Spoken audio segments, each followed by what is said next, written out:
All eyes in the south were on experienced top-flight manager Mark McGhee's first match in charge of Vanarama National League South side Eastbourne Borough, after a dramatic week which saw the sport say goodbye to Jamie Howe. And Wealdstone obviously wanted to take advantage of any instability in the opening phase. Here Daniel Green tries to wriggle through an opening. But after the opening stages, the sport settled down. Here, recall David Martin puts over a low hard cross, but no one was on the end of it. And here, Mike West takes a speculative long-range shot, which was off target. Next, Marvin Hamilton attacks down the right, but Mike West mistimes connecting with the low-driven cross. As the half wore on, Wealdstone started to take the initiative again. This Daniel Green free kick rings the alarm bells for the borough. So it was no surprise when Wealdstone did take the lead with this flowing move started by Green, spraying the ball out to the left wing, which ended with Geoffrey Monacana's cross being headed home by David Pratt and putting Wealdstone in the ascendancy, which was very nearly confirmed a few minutes later by Daniel Green's free kick, which was well saved by Sam Howes. And of course, when things start to go against you, Kane Wills's pass doesn't find its man, and a quick forward ball finds its way to Tarryn Allarakhia with a clear run on goal. The hapless Sam Howes clatters into him, and as the last man, referee Jack Packman shows a straight red card, despite some Borough fans protesting the Stones winger had used his arm to nudge the ball on. The substitution of Daniel Blackmore by James Earl saw the young goalie enter the fray, but the resulting free kick was well over. Limiting the damage to just one goal nearly worked, but then this neat flick by Tarryn Allarakhia opened up the Borough defence and gave him a clear running goal to slot the ball neatly past the hapless James Earl in the goal of the game, and that put the Stones 2 up at half-time, and it was a goal that I'm sure Mark McGhee will no doubt not want to see repeated again. As the second half got underway, Wealdstone looked keen to put any fairy tale fight back beyond the sports, and this Christian Smith effort nearly did that as it cannoned off the bar. And then this spell of pressure, leading to Geoffrey Monacana's run and shot, could possibly have deserved better. But Eastbourne Borough did keep battling. Here, this move started by man of the match Dean Cox causes problems for the Wealdstone defence. But once again there was no player in red able to show the killer instinct, and the ball was cleared. And then this quick thinking pass put Stefan Lubicic through on goal, but his first touch might have been a bit too firm to control, and Wealdstone recover. McGhee tried to mix it up, and his replacement of David Martin with Lloyd Dawes looked to give a bit of zip to the front, and Dawes' exchange with Lubicic should probably have tested Jonathan North in the Stones' goal.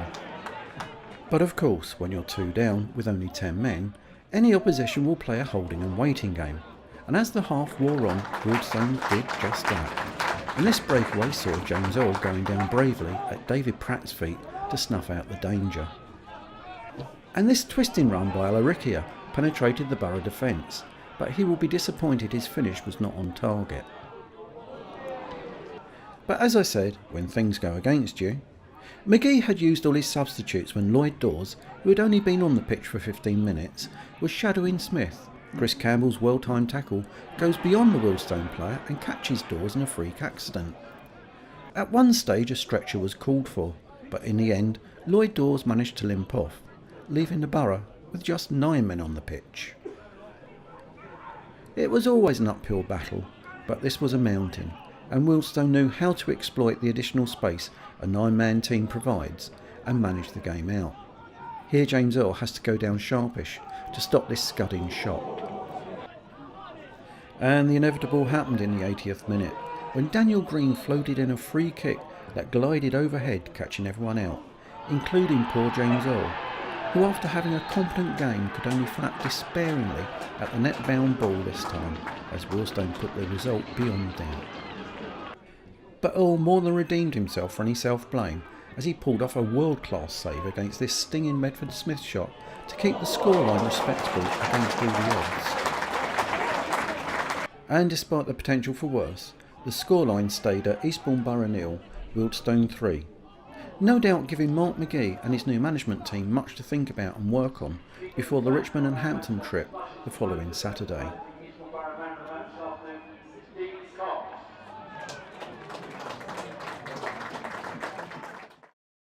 Mark, thanks very much for coming over. Welcome to Eastbourne Borough. It's a shame it didn't quite work out the fairy tale that everyone was looking for, but what was your views of the game? Well, I think we set out with a plan to play a more compact 4-4, 1-1 if you like. In the early part of the game, I thought it was solid enough. I thought we looked difficult enough to beat. I thought we conceded a little bit in the sense of we looked as if, you get games where the team looks as if it's just a matter of time before they score. It didn't look like that, but I felt we just maybe conceded a little bit too much depth to them. So that's something we've got to obviously move the team up the park playing in that system. Then, we lost a goal from a free kick here on the side when the ball gets switched out the other player. I've talked a lot to them about, even since I've been here, about unnecessary free kicks. We did that a lot today. We gave a lot of free kicks away around about the edge of the box, particularly in the first half. Put ourselves under sort of pressure. So there was things that we can improve on. The result aside, there's things we can improve on, and we can see where we can improve on that. Second half, then of course the goalie being sent off and going down to 10 men and putting a young boy in made it very difficult for us. But in saying that, going down to the 10 men as we did, and then going down to, as we put the third sub on, you're trying to get back into the match. It's 2-0. You think, well, do we have a go or do we sort of be cautious? I felt that being cautious wasn't going to get us anything, and that if we put the other striker on, then maybe we'd have a chance of getting one back. And then, of course, with him getting injured, it put us down to 9 men. So we come under tremendous pressure, and certainly in terms of possession. But I thought they showed great resilience. I thought they showed great work ethic. They kept in their shape. They worked hard off the shape that we asked them to do against them with the 9 men. And, they kept the score sensible. The third goal was an unfortunate for the young boy. But he made a tremendous save after that, and that's what's going to happen. So young boys in goals, these sort of teams, and they're good at what they do. I mean, I saw them last week, and I thought they were terrific at what they do, and I thought they showed that again today. They help the ball into good areas. They've got people running there. They've got people that can get there and hold it up and get balls in the box. They're good at this level, and they're good at what they do. So I think keeping it to 3, after half time and down to 10 men and down to 9 men was a bit of a result in itself. And the thing I've said to them more than anything is that we're going to have results like this, this season. We're going to lose other games this season. We're not going to win every game this season. And the important thing is that we don't let it demoralise us, that we learn from it, we move on, we work on it during the week, and we go out again next week and try and win again.